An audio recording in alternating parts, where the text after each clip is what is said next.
Ассалаумағалейкум құрметті аңыз доп арнасының көрермендері. Лионель Месси күтпеген жерден Реал Мадрид пен Бавария матчы туралы болжам жасап, Реал жайлы айтқан сөздерімен бүкіл әлемді таңғалдырды. Ал Килиан Мбаппе Мессидің футболдан кетуі туралы пікір білдіріп, ол туралы қызықты бір оқиғамен бөлісті. Пеп Гвардиола Италия құрамасын басқаруы мүмкін. Криштиану Роналду жарақатынан толық айығып, 2026 жылғы әлем чемпионатында ойнауға дайын.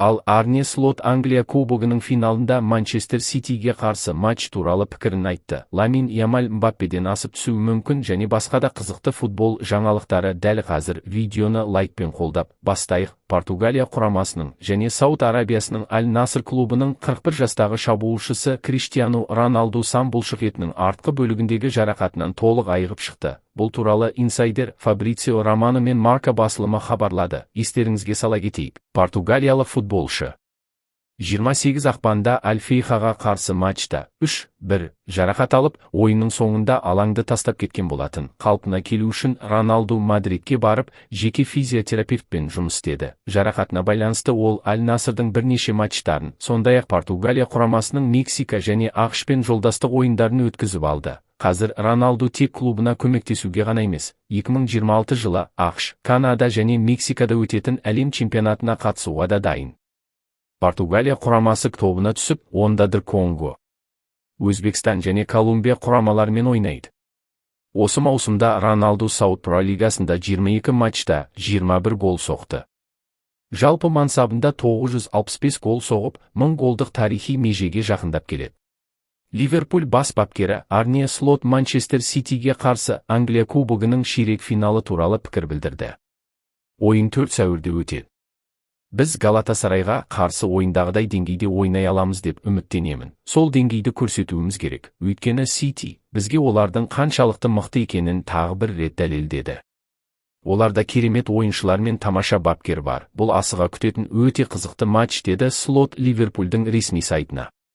Манчестер Сити жартылай қорғаушы Родриге келісімшартты ұзарту туралы ұсыныс жасады. Бұл туралы журналист Фабрицио Романо хабарлады. Клуб ойыншыға қаржылық тұрғыдан өте тиімді жаңа келісім ұсынған. Егер Родри келісімшартты ұзартудан бас тартса, клуб 2026 жылдың жазында оны жоғары бағаға сатуды жоспарлап отыр. Бұған дейін ойыншыға Мадридтік Реалдың қызығушылық танытып жүргені айтылған. Қазіргі келісімшарты 2027 жылдың 30 маусымына дейін жарамды. Осы маусымда Родри барлық турнирлерде 28 матч өткізіп, 2 гол соқты.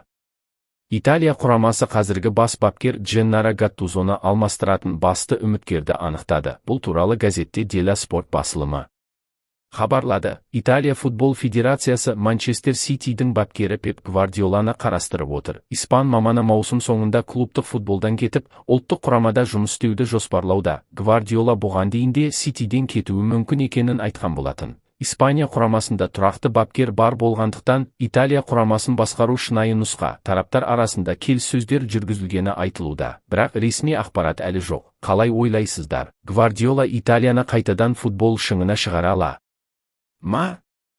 Барселонаның жас жұлдызы Ламин Ямаль алтын допты жеңіп, келісімшарттағы қосымша шарттарды орындаса, жалақысы бойынша Килиан Мбаппеден бірнеше есе асып түсуі мүмкін.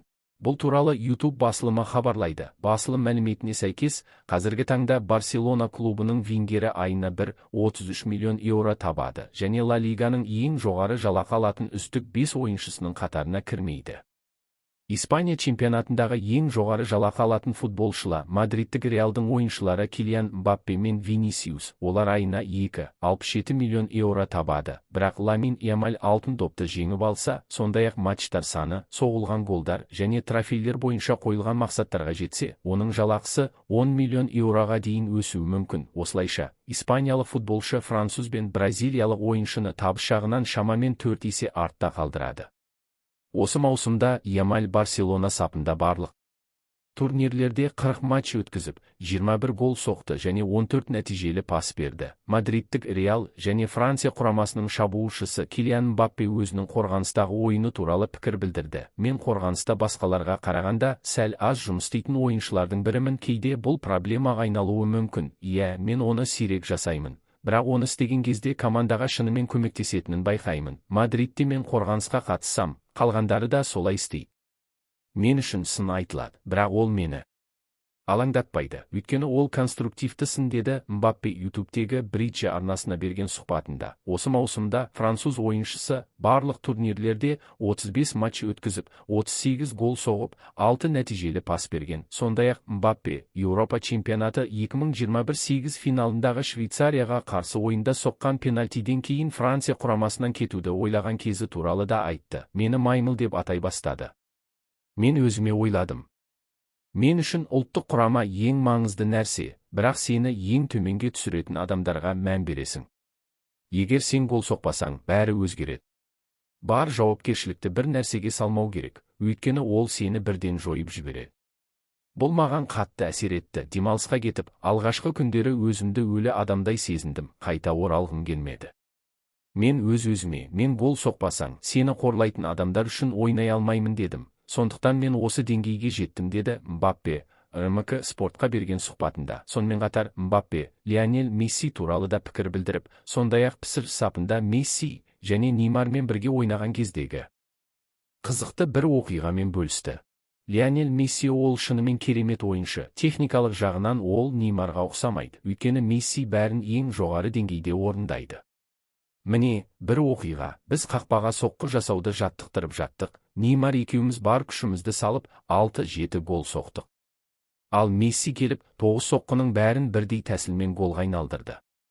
Бұл жай ғана мүмкін емес деңгей, ол нағыз ғажайып футболшы. Мбаппеден Мессидің футболдан кетуі туралы естідіңіз бе деген сұрақ қойылды.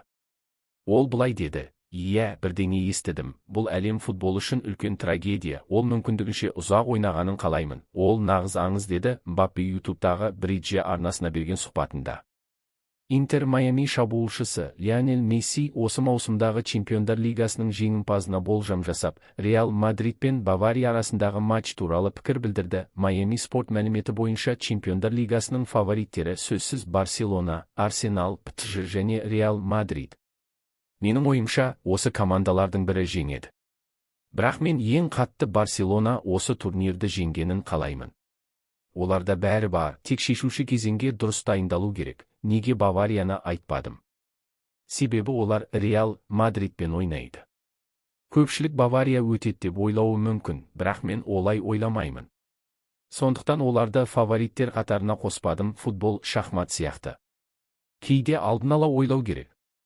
Мен Реалға қарсы ұзақ уақыт ойнадым. Сенсеңіздер, Ла Лигадағы Реал мен Чемпиондар лигасындағы Реал екі бөлік команда. Бұл компьютер ойындағыдай қосымша күш алған сияқты.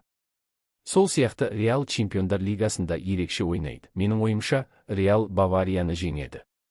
Иә, Бавария мықты, бірақ биыл олар Реалдай қарсыласқа кезіккен жоқ. Ал мадридтіктер Манчестер Ситиді жеңіп қойған. Сондықтан бұл матч Баварияға өте қиын болады. Кім үшін жанкүйер боламын? Әрине, Реалға. Бұл клуб маған жақын, бірақ финалда Барселона мен Реал Мадрид кездессе, онда жүрегіммен Барселонаны қолдаймын.